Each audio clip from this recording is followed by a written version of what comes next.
దేవుడుంటాడు అనేది ఎంత నిజమో, అలాగే దయ్యం ఉండదు అనేది అంతే నిజము అని నమ్మేవాడిని నేను. ఆ సంఘటన జరగనంత వరకు, ఆ సంఘటన జరిగిన తర్వాత నా ఆలోచన తప్పు అని నాకు తెలిసింది. అమ్మ నాన్న నా చిన్నప్పటి నుంచి చాలా కష్టపడుతూ ఉండేవాళ్ళు. వాళ్ళు చాలా కష్టపడుతూ నన్ను చదివించేవాళ్ళు. సమయానికి తిండి కూడా తినేవాళ్ళు కాదు.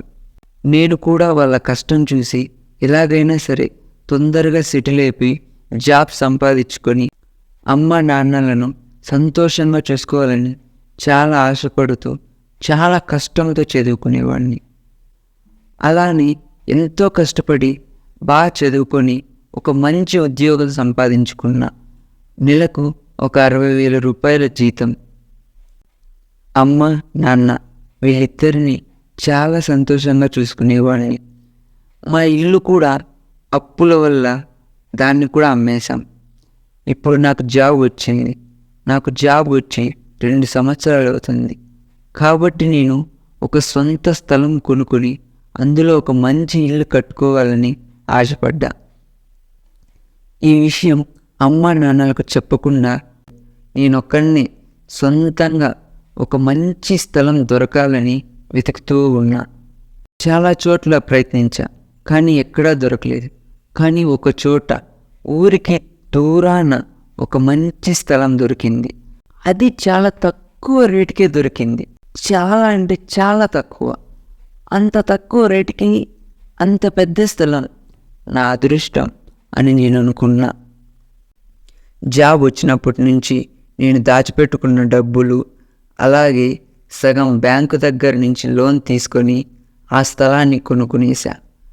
ఆ స్థలం కొన్న ఒక 2 రోజుల తరువాత ఆ స్థలంలో ఇంటిని ఎలా కట్టాలి అని ప్లాన్ చేస్తూ ఉన్నా. అక్కడ నిలబడుకొని ఆ పెద్ద చెట్టు, ఆ స్థలం నాకెంతో బాగా నచ్చింది.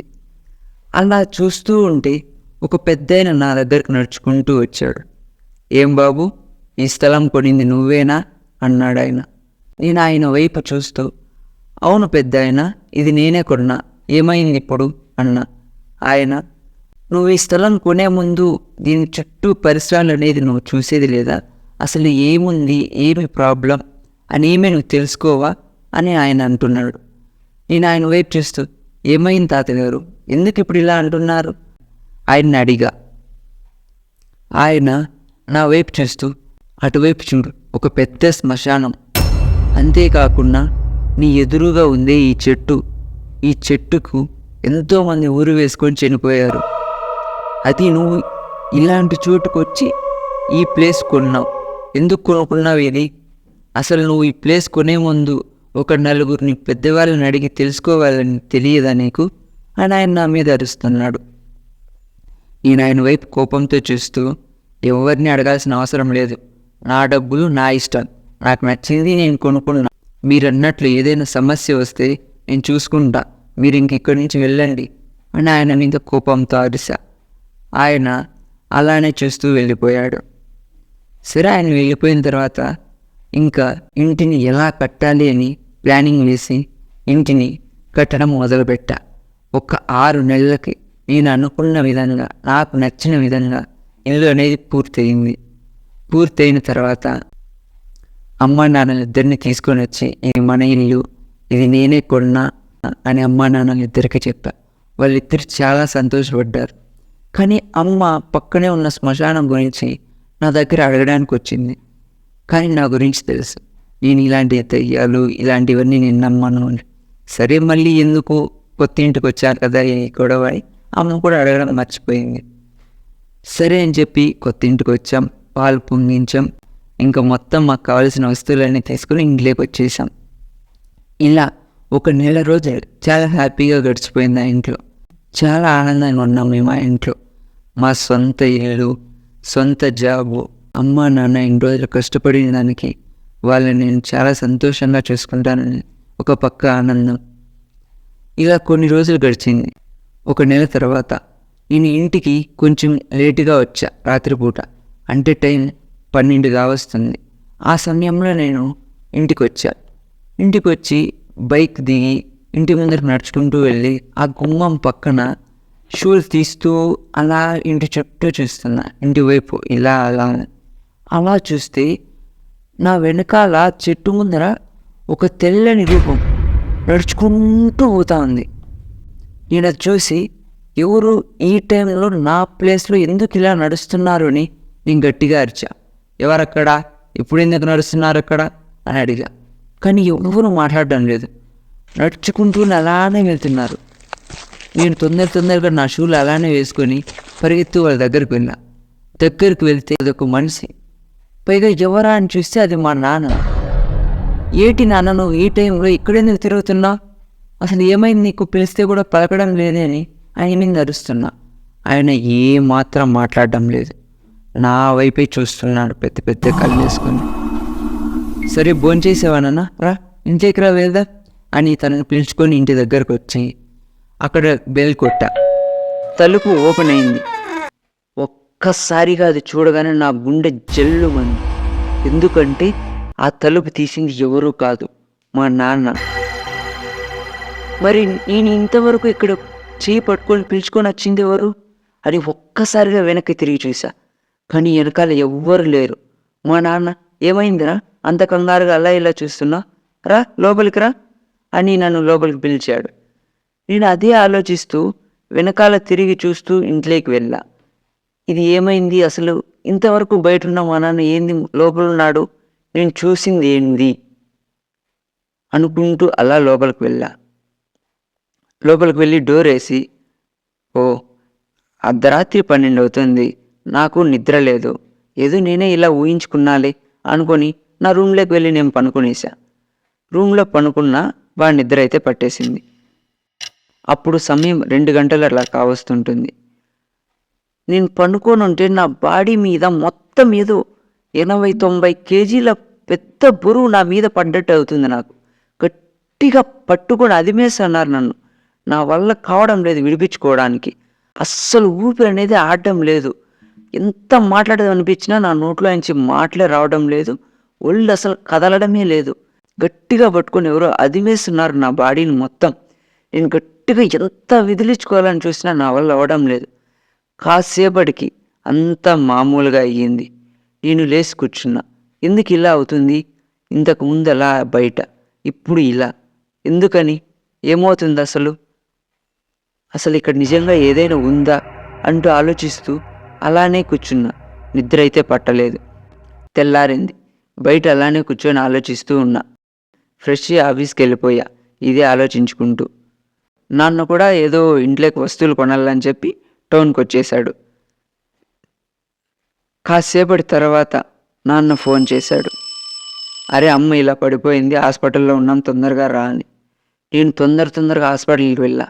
హాస్పిటల్కి వెళ్ళి చూస్తే అమ్మకు ఇక్కడ ఒక చిన్న దెబ్బ తగిలింది.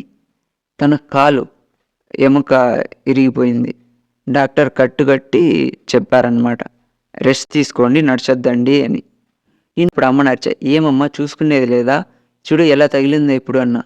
అప్పుడు అమ్మ, అరే నాదేం తప్పు లేదురా, మీరిద్దరూ బయట వచ్చేశారు, నేను ఒక్కదాన్ని ఇంట్లో ఉన్నా, నాకు పొద్దుపోక నేను టీవీ పెట్టుకొని చూస్తున్నా. ఆ టీవీ పెట్టుకొని చూస్తుంటే దానంతటదే ఛానల్ అన్నీ మారిపోతున్నాయి, ఒకదాని తర్వాత ఒకటి. నేను ఎంత ప్రయత్నించినా అది ఆగడం లేదు. అవంతకవే మారిపోతూ ఉన్నాయి. నాకు కోపం వచ్చి టీవీ ఆపేశా. టీవీ ఆపేసి ఇలా వెనక్కి తిరుక్కున్నా. అంతే, ఏదో తెలియదు ఒకరు నా చుట్టూ గట్టిగా పరిగెత్తున్నారు. పెద్ద గజ్జల శబ్దంతో పరిగెత్తు ఉన్నారు. నా చుట్టూ గైరాగం తిరుగుతూ పరిగెడుతూ ఏదో నాకు చెప్తున్నారు. నేను వాళ్ళ వైపు ఇలా చూస్తున్నా, కానీ నా కంటికి కనపడడం లేదు. కానీ ఆ అడుగుల శబ్దం, ఆ గజ్జల శబ్దం నా చెవులకు వినిపిస్తుంది. ఏదో నా చెవులు గట్టిగా అరుస్తూ చెప్తున్నారు, కానీ నాకు అర్థం అవడం లేదు.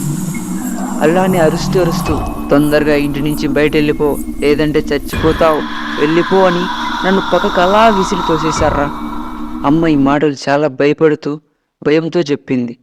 ఈ మాటలు వినగానే నాకు ఒక్కసారిగా రాత్రి జరిగింది గుర్తొచ్చింది. అంటే అది జరిగింది నిజమే, నా ఊహ కాదు, ఏదో ఉంది ఇంట్లో అంటూ ఆలోచించుకుంటూ అమ్మని తీసుకొని ఇంటికి బయలుదేరాం. నేను ముందర బండిలో వెళ్తున్నా ఇదే ఆలోచించుకుంటూ. అమ్మ నాన్న వెనకాల ఆటోలో వస్తున్నారు. నేను ఇంటి ముందరకు వెళ్ళి బండి దిగి అలా ఇంటి వైపు చూస్తూ ఉన్నా. ఎంతో ఇష్టంతో కట్టుకున్న ఇల్లు ఇలా ఎందుకు జరుగుతుంది, ఏమవుతుంది అని ఇంటి చుట్టూ ఇలా చూస్తూ ఇలా పైకి చూసా. అంతే, ఆ మిత్తి పైన ఒక భయంకరమైన రూపంతో ఒక అమ్మాయి పొడవాటి జుట్టు వేసుకొని తెల్లని చీర కట్టుకొని నా వైపే చూస్తూ తన పళ్ళను పల పల పల అని కొరుకుతూ ఉంది. ఆ దృశ్యం చూడగానే ఒక్కసారిగా నా గుండె పగిలినంత పనైంది. గట్టిగా అరిచేశా. అప్పుడు వెనకాల నాన్న వచ్చి, ఏరా ఎందుకు అలా అరుస్తున్నావు, ఏమైంది నీకు అన్నాడు నాన్న. నాన్న అక్కడ అక్కడ ఆ పైన చున్నానా దయ్యం దయ్యం అన్నా. నాన్న, అరే నువ్వు మీ అమ్మ చాలా వేషాలు చేస్తున్నారా, పదండి ఇంట్లోకి, దయ్యము లేదు ఏమీ లేదు అని నాన్న ఇంట్లోకి వెళ్ళిపోయాడు. నేను అమ్మని వెనకాల చిన్నగా నడిపించుకుంటూ ఇంట్లోకి వెళ్ళా. ఇంట్లోకి వెళ్తే ఒక్కటే కంపు, భరించలేని వాసన. నాన్నకు చెప్తే, నాన్న చూడు ఏదో భరించలేని వాసన వస్తుంది అంటే, నాన్న అరే ఏదో ఎలకేదో చచ్చిపోయింది, వెతుకు ఎక్కడో పడింటుంది, దానివల్లే ఈ స్మెల్ అంత వస్తుంది అని ఇల్లు మొత్తం వెతుకుతున్నాడు. నాన్న ఎందుకు ఇలా అంటున్నాడు, నా మాటలు ఎందుకు అసలు పట్టించుకోవడం లేదు, అమ్మ కూడా చెప్తుంది అయినా వినడం లేదే అంటూ ఆలోచిస్తూ ఉన్నా. నాన్న ఇలానే వెతుకుతూ సిగరెట్ తాగుదామని మిద్దిపైకి మెటుకులు ఎక్కుతూ వెళ్తున్నాడు. నేను నాన్నను చూస్తూ ఇలా ఇంట్లో చూస్తూ ఉన్నా. అంతే, నాన్న ఒక్కసారిగా గట్టిగా అరిచేశాడు. నాన్న నాన్న ఏమైంది ఏమైంది అని నేను అరుస్తూ మెటుకులు ఎక్కి పైకి వెళ్ళా. పైకి ఎక్కితే నాన్న నన్ను చూసి గట్టిగా ఇలా పట్టుకున్నాడు.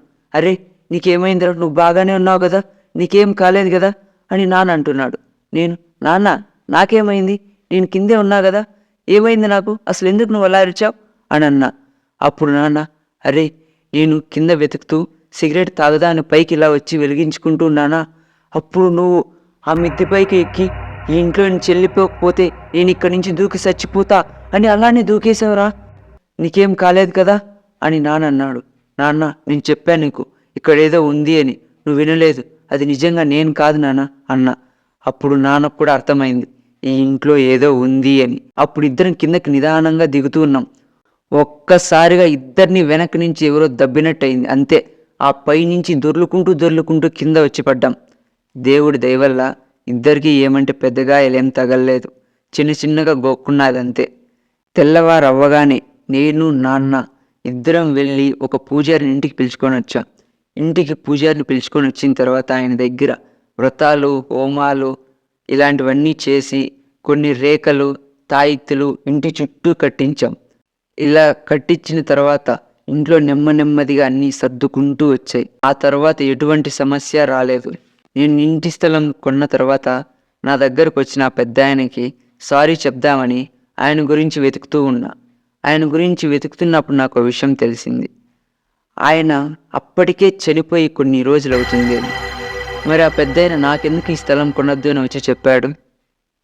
అప్పుడు నమ్మకం వచ్చింది, దేవుడు ఉన్నాడు అనేది ఎంత నిజమో కంటికి కనపడిన దయ్యం కూడా ఉంది అనేది అంతే నిజమని.